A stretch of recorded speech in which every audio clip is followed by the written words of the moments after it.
That's okay.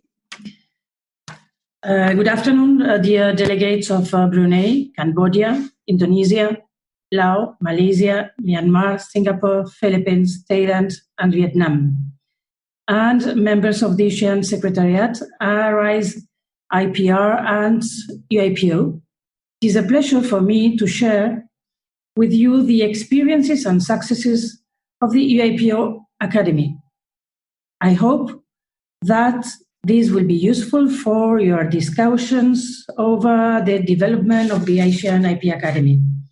I've got a lot of slides, but I'm going, as we've got some half an hour of delay, I'm going to go to the central points, and then we will share the PowerPoint with you. And you can make any questions you should have. First of all, I will speak about the IP Academy, which are their functions and roles. Then the two different branches of the IP Academy, which are the learning activities and the learning tools. The learning activities, we divide them, the ones for staff and the one for external stakeholders. And the learning tools, we've got the Academy Learning Portal that I hope that you know it already, or if not, you should have a look at it. And the Knowledge Hub, which is the library and the knowledge repository. And in the end, I will speak about our future goals. The EUIPO Academy was created in 2011 to serve as the EUIPO's learning and knowledge sharing hub. At the beginning, it was only directed to the staff, and then we moved to offer our services also to the different stakeholders. Our aim is to promote our staff career-long development. And how do we do it? We accompany them through their learning path. But not only with our staff, as I said, but also our partners in the IP offices on the European Union and beyond. And also, other of our functions is to increase the awareness of IP among all the stakeholders. What do we do? First of all, as I said, to provide advice not only to the management but to the staff on the learning knowledge that we can offer to them. Secondly, we develop the training and we deliver it sometimes with external speakers or internal speakers. Then we develop concepts, strategies, programs, etc. And we plan every year our learning plan according to the needs of the staff and the stakeholders. This one is the organizational chart of the Academy. We are about 40 people working in it. That is 30 statutory staff members, 4 seconded national experts from different countries, and 6 trainees. As I said, we've got 2 services, the one of learning activities and academic initiatives, and the one of learning resources and tools. And we've got a small department which deals with quality, administrative and financial support, secretariat, etc., which is the central services. I will leave it to you, so that's why I'm not referring to everything in the slide, okay? Well, here you've got the who is who in the Academy. And here we see what we do, which is, first of all, to manage the knowledge of the EUIPO, then to train the staff, and then to train the different stakeholders, which can be the IP offices, the academic community, the users of EUIPO, our customers, the enforcers. We closely work with, for instance, Europol, and the SMEs. In our new strategic program, SP 2025, the focus is on the SMEs. And we develop different projects, as we will see afterwards. Which are the different roles within the EUIPO and the Academy? First of all, it is the job holder, the member of the staff who is responsible for his own learning, and he's got to identify his learning needs and seek the courses that will be suitable for him. Then we've got the line manager, that is the boss of the job holder, who will help him to identify the learning needs. He's got to authorize also his training courses, and he will follow up if the course was suitable for him and if he has improved his work.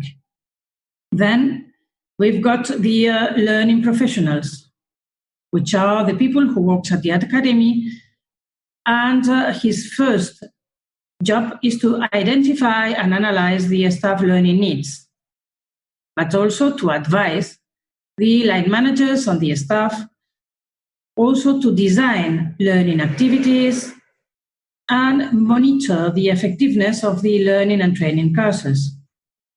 And EUIPO as a whole, the organization who provides the learning framework, allocates the budget for training, and promotes the e-learning and other activities between the staff. I've talked about the learning needs. No, sorry, this one. You know that every member of staff has got what we call a learning curriculum. That means that for every profile, there is a minimum required learning that deals with technical knowledge, organizational knowledge, and corporate competencies. That's why we've got a learning path for every member of the staff, and the additional individual learning will be decided between the line manager and the member of the staff, depending on his needs and the performance of his work. Every year, as I said, we develop an academy annual operational plan with all our courses and activities. For this, several stakeholders are consulted annually of their learning needs, not only our staff, but also user associations, universities, national offices, etc. The feedback of all those surveys is taken into account when planning the next academy annual operational plan. The academy has got several relevant bodies. First one is the Academy Knowledge Circle. It's like a think tank. There are members of the different departments, and what they do is to review the training content, approve the implementation of learning materials, and give advice and new ideas. The second one is the Academy Resources Committee. As I said, we've got internal speakers. For that, the different departments must allow us to have those speakers, and every year, every department says how many hours we are going to have from their staff. And the third one is human resources. We couldn't work if we do not work in close collaboration with the human department, because they give us their advice on how to develop the corporate competencies, for instance, what are needed to develop personal needs. And all this is because they've got all the information on the surveys, the results of the staff satisfaction survey, the results of the appraisals, etc. Which is our learning approach. It's a multidisciplinary. As you can see in the slide, we've got a face-to-face learning, then an online learning, and a blended learning composed of both of them. As you can imagine, the staff prefers face-to-face learning, but we promote the online learning or the blended learning. We are going to see now the learning activities for the staff. First of all, we've got what we call in-house courses. These courses can be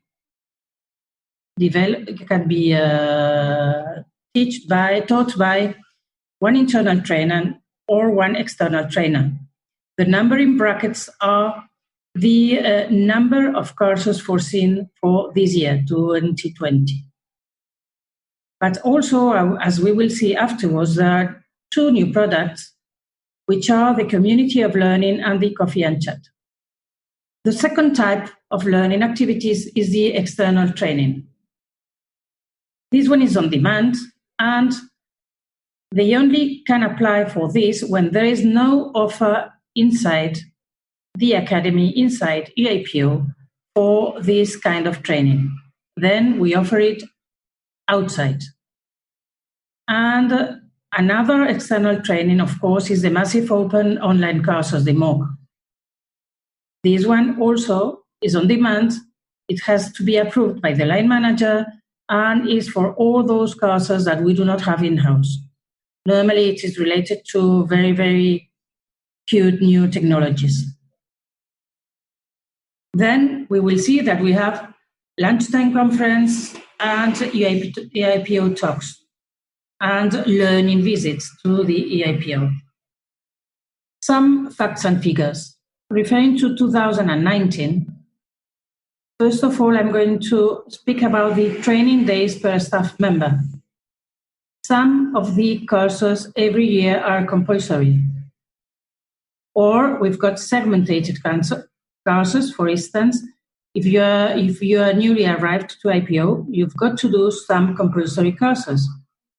Or if you are a manager, you've got to do some courses, etc.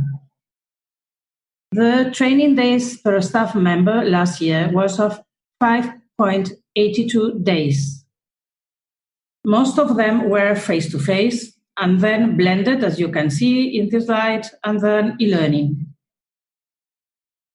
The number of participants was 9,421, and the training satisfaction was 84.6%.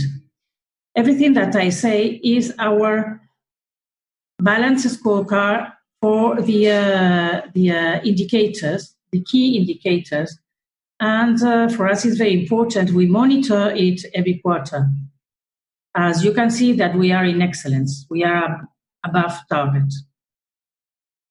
As you have planned a virtual academy, I thought it was useful to know what we have done during this lockdown of COVID-19, because all our learning activities has been converted to distance learning. As a consequence, the learning activities which were delivered by an external provider, we had to ask them two requests for offer, two possible scenarios. The first one, if we could give the course or deliver the course in the office premises, and the second one, to deliver the course remotely. That means through MS Teams, WebEx, or Zoom. As a consequence, the course format is designed for both options, in-house or distance learning. And as you can imagine, from March to probably next year, all our courses will be distance learning.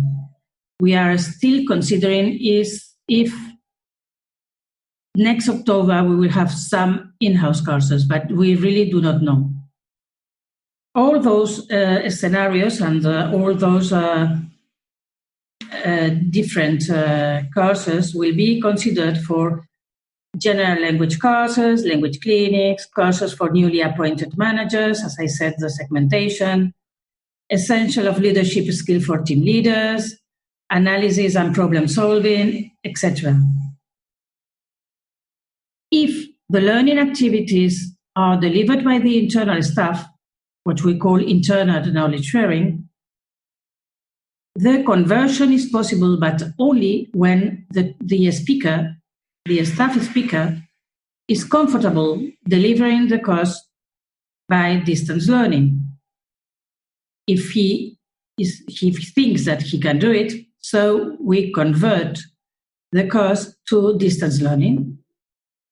And we've done like this a lot of a lot of courses since March. Fundamentally about finance, about operation department examiners meetings, human resources info sessions, etc. I told you at the beginning that we had for the staff 2 new products. One of them is a community of learning. You will see at the end of my presentation, I think, that we've got 2 drivers, which is one I share and one I change. Well, this one is inside the one I share. What it means is that we share our knowledge between a community of learners. Normally, we've got a leader in this community who guides the community to learn one between the other and to achieve a common goal, which is to improve the knowledge of special thing. For instance, I don't know, a new software program or advanced Excel or whatever. And the aim of the team is to attain the objective of learning more through dialogue, discussion, and practice within the group. Now I'm going to refer to the learning activities for external stakeholders. The principal learning activities for external stakeholders are, first of all, the major IP events. For instance, the regional seminars on different topics that we've got 2 per year and is open to all national offices. The second one is IP seminars, which is open to all stakeholders. And every year we've got also different topics, for instance, case law or SMEs or whatever. Then every year we've got a special course for paralegals. And we've got also courses for different universities. Then we've got a product, which is the Tuesday webinars that we will see afterwards, and the visit to the EUIPO. Then we've got, with EPO and all the European EUIPOs, we've got a network meeting every year. And then we've got 2 programs. One is directed to practitioners and the other is to young graduates that we will see afterwards. This one is our learning catalog for stakeholders. You can have it on the you have it on the website if you want to have a look at it. And we've got, from the beginning of the year, we publish it, and we've got here all the courses and all the training activities that will be through all the year. Tuesday webinars really is a product of reference in our academy. It is directed to all stakeholders, and it is an interactive live webinar with either internal or external speakers giving presentation on different IP matters. And of course, the webinars, as every course in the office, has got different levels, from basic to advanced. How we organize the EUIPO Tuesday webinars? First of all, we plan it in our annual operational plan. Then we have the initial contact with the speaker, and then we prepare it, we register the event and prepare it with all the logistics, support materials, etc. We communicate it through either our learning portal, social media posts, website, newsletter, etc. Then the speaker must make a rehearsal and the webinar go live. After the webinar, we've got the event closure. There is a report, and there are all the statistics for how many viewers we have had and from where. And then we will transform this course to an e-learning course inside our Academy Learning Portal. Here you see the learning creation. You see here behind the scenes, this is the scenario where the speakers speak in the EUIPO premises. And here is the live broadcasting. These two, we had to adapt it to the COVID. Normally, as I said, The webinars are recorded in the EUIPO premises in our studio. But as you can imagine, with the lockdown, we had to do everything at distance. That means that the webinar team, who is in charge of this, was in, I don't know where, in his house, and the speaker probably was in another country. And we invite them to do it through Zoom, which is the video conference tool that we have used during all the confinement. And the audience experience is the same as usual, because they've got free access to the materials, they can pose questions in the real time to the speaker, and afterwards we record it and we put it in the Academy Learning Portal. Some facts and figures for the results of the external stakeholder training plan in 2019. The number of participants on all the events were 18,000, and the satisfaction was of 89.4. As you can see, those, as I said, balance scorecard key indicators were above target. The number of events, you've got them in here. Well, this one is the number of external participants per activity. And now I'm going to speak about the learning programs. First of all, 3 years ago, we developed a product which was directed to practitioners.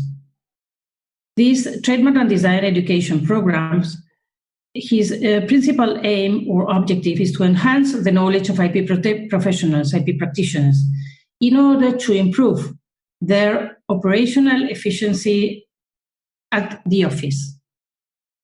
The level of this program is advanced. As I said, the audience is IP practitioners. The duration is 150 hours and the language is in English. Normally, we've got about 55 participants from all over Europe. And the methodology is blended learning. They've got e-learning materials and live stream sessions. And then they've got workshops in EUIPO's premises. Then during the year, they've got some quizzes, and then they've got a final written and oral examination that they've got to pass if they want to get their certificate. And it's very, very difficult.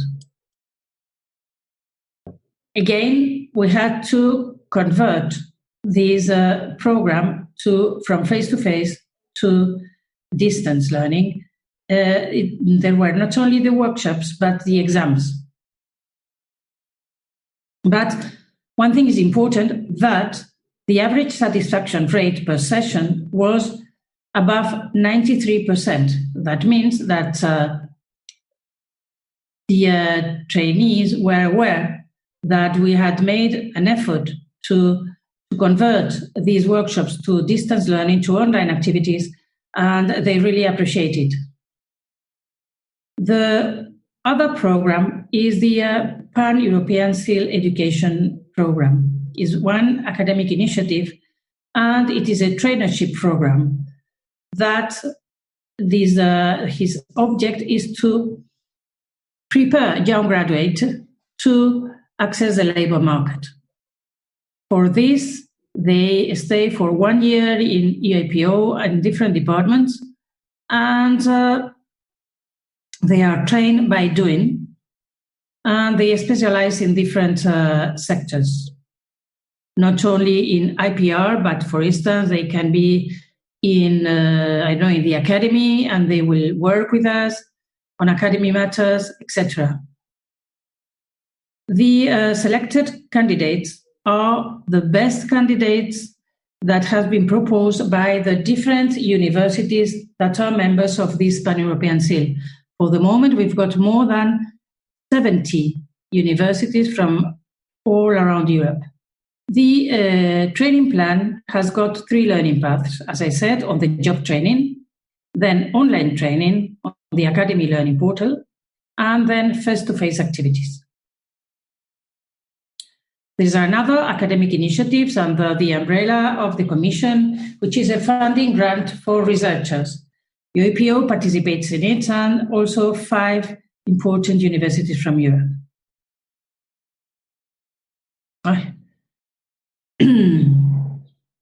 Now I'm going to speak about the networks and collaboration. As I said, we've got an academy network, and every year we got a meeting with our focal points from the different EUIPOs, European EUIPOs. The objective of this academy network is to provide sharing experiences between one and another, and also strengthen the network among the intellectual property offices. The network engagement and the information flow is supported through the year with a virtual meeting point that we've got in the Academy Learning Portal, which is called the EUIPO's Corner. And a brand new product is the network of intellectual property academies.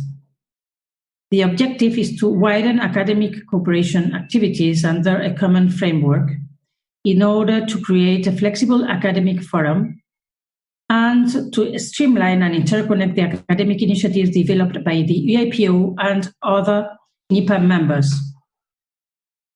Also, of course, to increase the visibility and the use of the IP knowledge resources and services of EUIPO and promote innovative activities and IP research. Then we will do it with meeting and events, learning materials and tools, trainerships. As I said, the Pan-European Seal for Trainers was for the moment devoted to Europe. But with this new network, we will have what we call PES Mundus. That means the participation of non-European universities to our Pan-European Seal. That means that trainers from different parts of the world, for instance, the Asian region, could come to our office to spend 1 year training. And now I'm going to speak about the other activities of our academy, which is the learning tools. First of all, the Academy Learning Portal. Here is a video.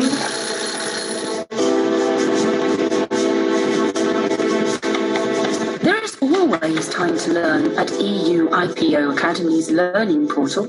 With internet access and a computer, you can learn in your own time and from wherever you are.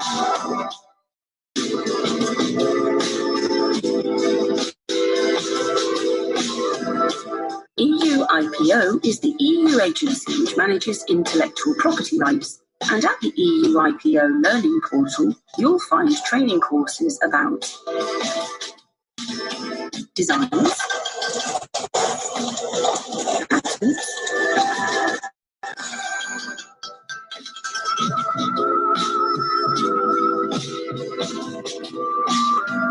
and trademarks, as well as IP law in general, case law, and many other topics. You can either start from scratch, or you can study the subjects more in depth. You can also get certificates for completing the courses. For EUIPO staff, there are many other courses and training materials available online.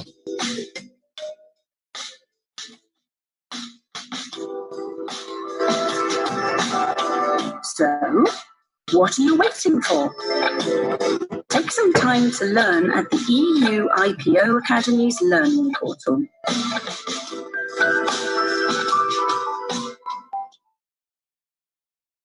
So after this video, you know that for the staff we've got not only IP courses but also soft skills in order to develop their competencies.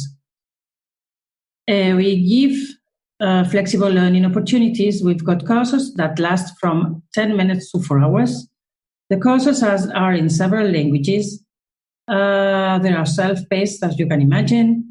And we've got more than 150 IP courses certified. And of course, it's free of charge for stakeholders. How many courses have we got now on the Learning Portal? We've got nearly 1,900 available courses with nearly 500 courses with certificate. And the number of active users is nearly 21,000. Every quarter, what we see is the number of external stakeholders that they have registered in the quarter, or the number of contents in the Academy Learning Portal, the e-learning satisfaction, etc. For instance, for Q1 2020, the learning satisfaction was of 86%. And the other day, they told me that from the beginning of the year, we have upload about 90 new courses in the Academy Learning Portal. This one is the certificate of completion that always has got the course, which level, and the duration. This figure, I think it's important for you, because statistics say that the average numbers of hours needed to create a single hour of an e-learning course is estimated at 184 hours. It's amazing, but it's like this. There's another product available at the EUIPO Academy Learning Tools that I think you are aware of it, all of you, which is the IP Teaching Kit, which was jointly developed by the EPO and the EUIPO, and is directed to the university teachers in order to teach about IP. There are 3 levels: basic, intermediate, and advanced, and it's open to all stakeholders. Now I'm going to speak about the Knowledge Hub. Well, the Knowledge Hub is what we can call a library, but it is an advanced library, as you can imagine. We've got all the knowledge that we've got in the office, either books, webinars, conferences, etc. What we do is to buy the books that either in paper or electronic format, the ones that the staff ask us to buy, or even when we've got trainers in the office and they want that we buy a book for the library, we will buy it. And what we do is also to make a survey in order to know which are the needs of the staff, and we try to comply it. The Knowledge Hub in numbers. We've got local collections, that is in-house, 27,000, but we use an open source with the community, the European community, that give us about 4 million collections. The knowledge repository, I'm not going to speak much about it because it's the program that the office used to store and share all our administrative contents. All our documents are in Share Docs, and it is compulsory to use it. And the last item that I'm going to refer to is the future goals of the Academy. First of all, which is the environment nowadays in terms of learning needs? As we know, there are rapid and deep technological changes, and we must be aware of them in order to customize our offer. The office, EUIPO, is making efficient and effective investment in its human capital and to be fit for the changes, the technological changes, and the Academy, of course, is aligned with it. As I said before, I was going to speak to you to the learning implementation strategy for staff, and we've got 2 drivers. The first one is to develop digital transformation. The logo is, or the motto is, I change. And the second driver is to promote internal knowledge sharing, as I said before, for instance, with the community of learning or the internal experts, which the motto is I share. What we do, as I told you, we study which are the EUIPO learning needs, like on new technologies, IP, professional knowledge, corporate competencies, soft skills, as I said, or general knowledge. And we give them, through the different academy products, response to their demand. It can be either a lunchtime conference, for instance. Last week we had a lunchtime conference which subject was make your virtual meeting memorable, or an EUIPO talk, which is that someone from inside the office speaks about one matter, one subject that it is important for the rest. And 2 weeks ago, we had tip and tricks for remote working. But also we've got, as I said, external training, community of learners, reading material in the Knowledge Hub that we recommend them every month in different topics. And future goals, we've got future projects that are candidate, because in the office, for the strategic plan that we have got 2025, there are projects that will be fulfilled or not. It depends on, first of all, the budget, and second, the benefits. We've got two candidates, which one is the EUIPO Virtual Campus, which is, as we may say, a step forward for the academy, with a virtual classroom, a step forward over the Knowledge Hub, etc. And using artificial intelligence for the courses. And the second one is as we call, the information governance, and that is a step forward of the EUIPO knowledge repository. But also we've got additional projects that are smaller in scope, which are, the first one is the continuous professional development. From different countries, the association, recognize our certificates for the continuous professional development of their practitioners. And we want that other countries will use our certificates, will use our courses in order to comply with the CPD national requirements.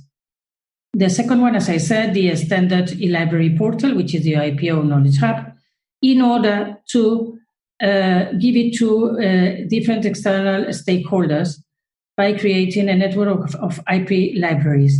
We will open our Knowledge Hub to the different IPOs, and we will begin with as a pilot with the European IPOs, but then we will go to non-European IPOs, international organizations, EU institutions and agencies, etc. And the last additional project is, as I told you, there was a trademark and design education program for practitioners.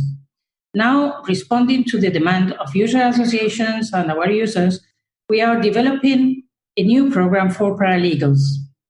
The training package will be designed similar to the one of practitioners, using a blended learning methodology, online content from our learning portal, and face-to-face events.